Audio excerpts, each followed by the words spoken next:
कैसे जीऊं तेरे बिना मैं कैसे जीऊं बोले गए पता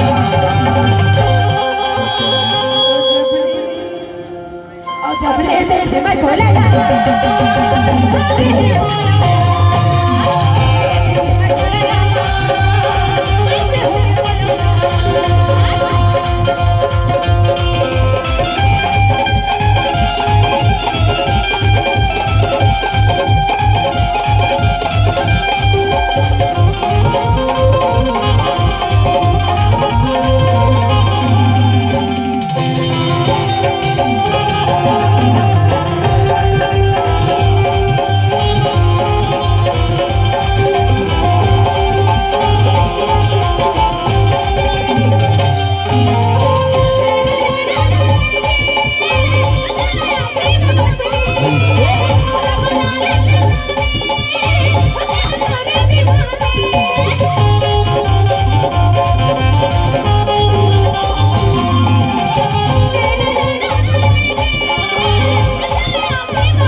तोला संसार लेकिन मोला तो कर ही वही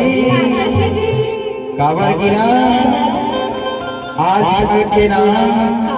जमाना बेकार है तुझे काबर गिरा देगे हुए मोला